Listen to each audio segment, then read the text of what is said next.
qui peut en parler à part nous? Qui peut?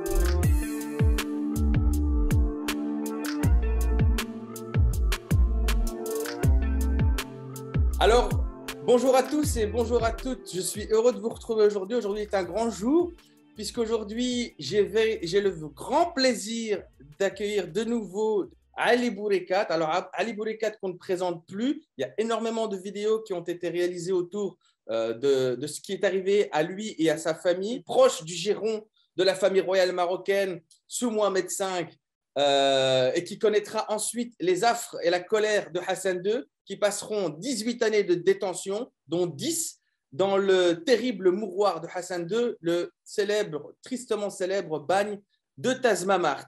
Ali Bourekat, bonjour à vous et merci d'avoir accepté cette invitation. Bonjour, bonjour, ça va? Moi, je vais bien et vous-même? Oui, ça fait longtemps, hein. Ça fait longtemps, ça fait longtemps. Alors, première question, Ali Bourekat. Je sais que la connexion du signal est un peu compliquée, donc je vais parler tout doucement. Ma première question est la suivante. Depuis 2013 et depuis bien avant d'ailleurs, beaucoup de médias marocains ont tenté de solliciter une interview avec vous. Vous avez souvent refusé. La question va paraître un peu prétentieuse. Pourquoi avoir systématiquement refusé avec eux et accepté quand même à mes sollicitations? Alors, avec les médias marocains, on a toujours eu un petit problème, c'est-à-dire chaque fois qu'on a fait quelque chose avec eux, il y a toujours dans la publication euh, des choses, des choses qui ne concordent pas avec ce qu'on a discuté. Alors, il laisse toujours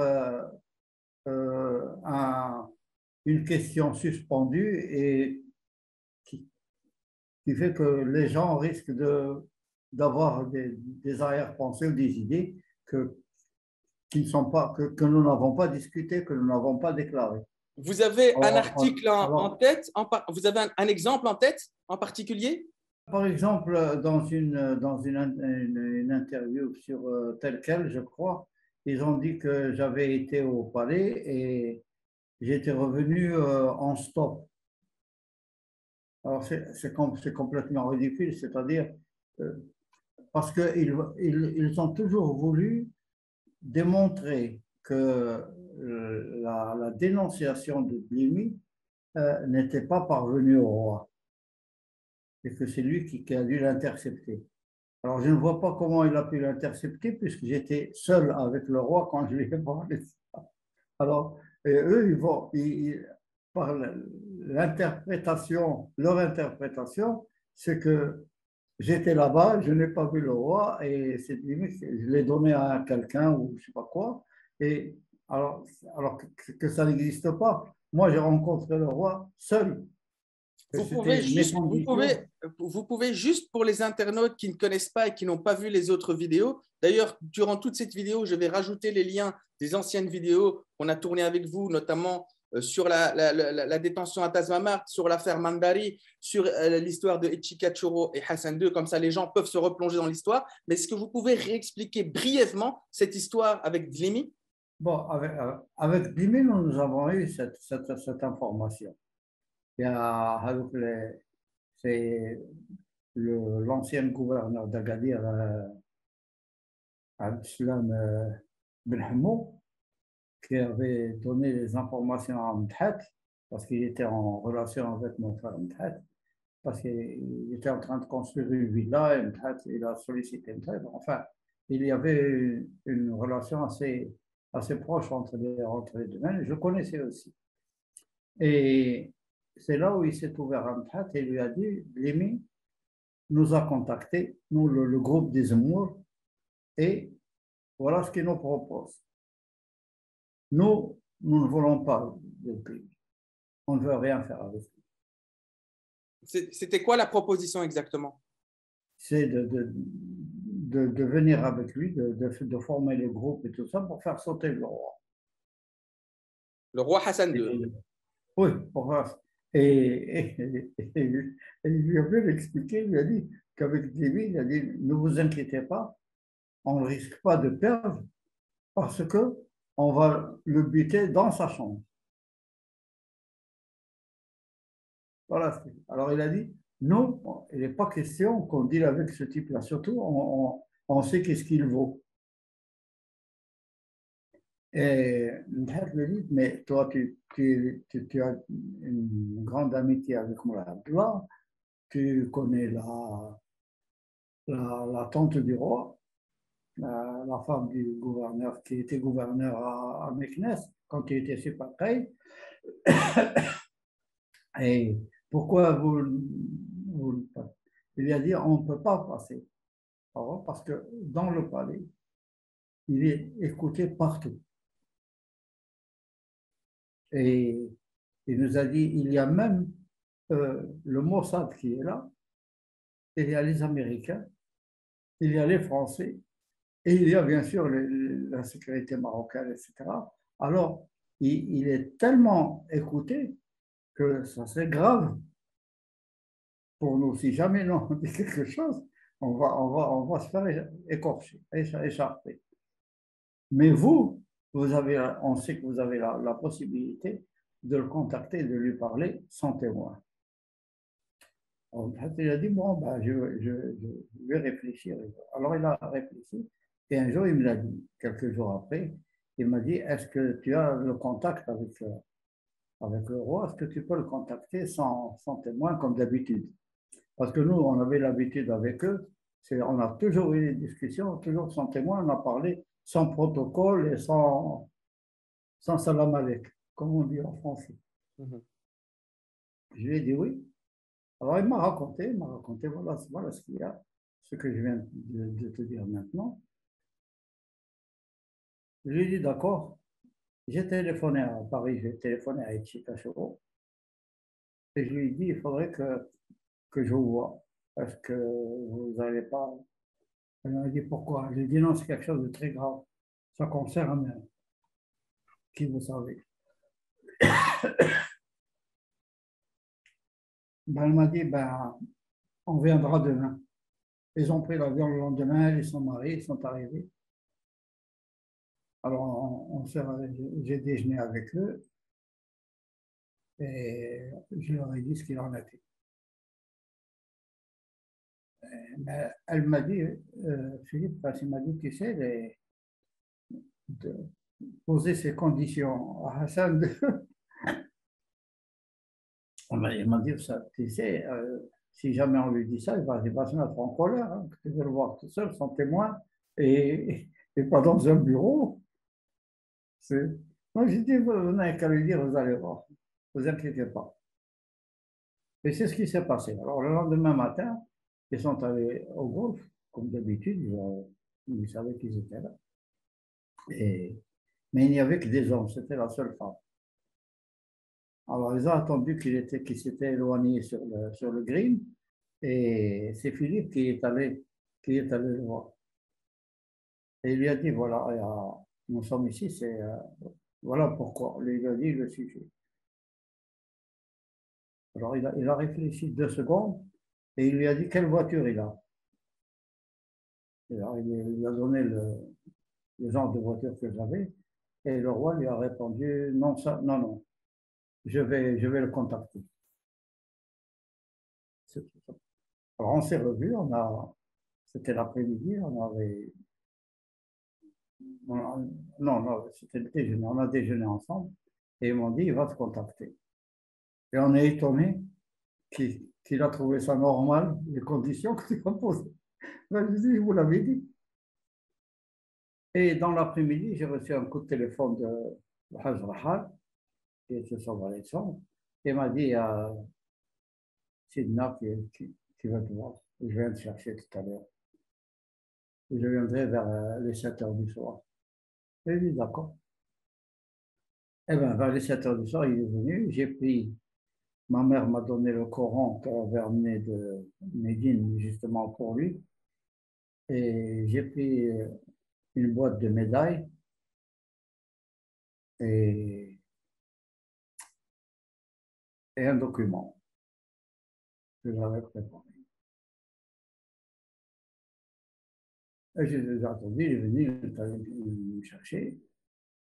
Et nous sommes arrivés, nous sommes rentrés et il m'a mis devant la porte de l'hôpital, de la clinique. Je suis rentré, il était là, il m'attendait. Il fumait une cigarette, il m'attendait, je suis avancé, j'ai dit, on s'est dit bonjour, on s'est salué, tout ça. Il me dit alors, qu'est-ce qui se passe? Je lui ai donné le paquet qu'il y avait, le Coran que j'avais. Et je lui ai dit, voilà, ça concerne M. Intel. Et voilà, j'ai expliqué la communication du gouvernement. C'est-à-dire, le groupe des mots d'Alger, il les a contactés et voilà le programme, c'est qu'ils veulent vous liquider dans votre chambre. Voilà comment ça s'est passé. Comment a-t-il réagi à l'annonce de cette nouvelle? Il a été un peu secoué quand j'ai dit ça. Et puis après, on a commencé à parler d'autres choses parce qu'il y avait la feuille de papier. Il lisait cette feuille de papier. Et je vais te dire qu'est-ce qu'il y avait dans la feuille de papier. Ensuite, là, ça a été la cerise sur le gâteau, comme on dit maintenant. Alors, il lisait, il me regardait, il avait l'air pas content. Et à un moment, il m'a dit, allez, est-ce que tu es convaincu que tu passe? Je lui ai dit, ça, c'est pas que je sois convaincu, c'est une information que nous avons reçue et je vous la transmets.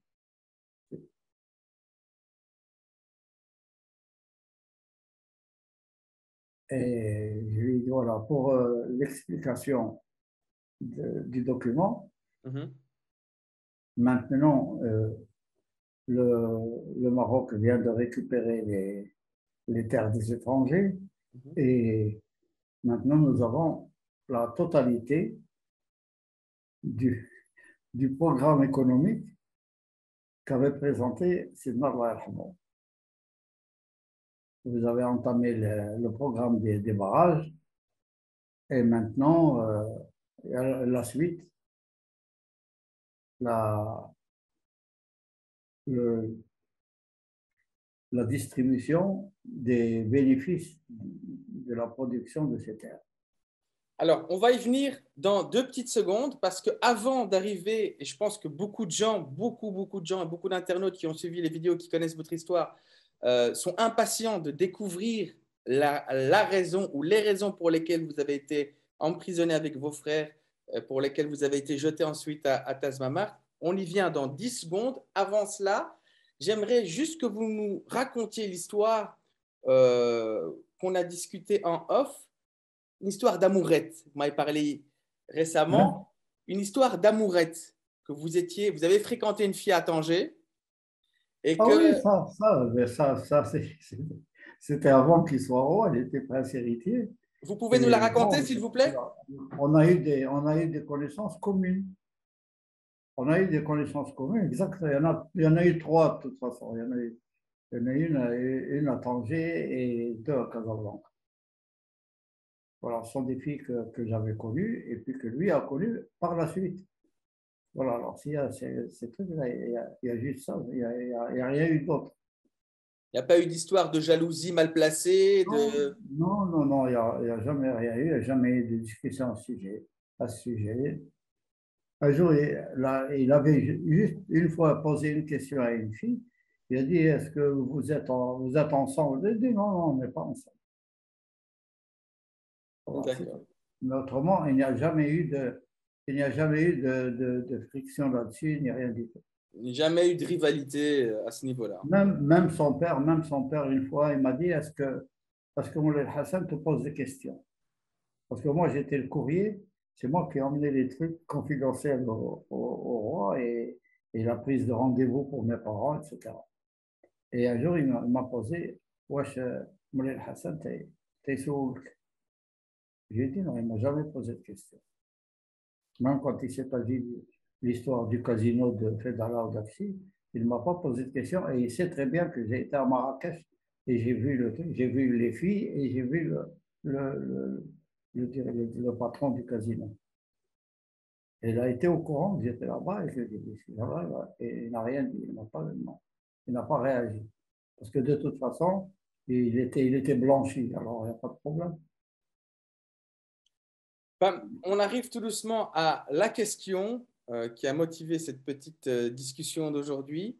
Ali Bourekat, est-ce qu'aujourd'hui, en 2021, vous avez toute la liberté et toute la latitude de m'expliquer, de nous expliquer à tous là où les raisons de votre emprisonnement, dans un premier temps au PF3 à Rabat et ensuite de 8 années dans le bagne de Tazmamart. Vous pouvez aujourd'hui nous révéler là où les raisons qui ont motivé Hassan II à vous jeter en prison.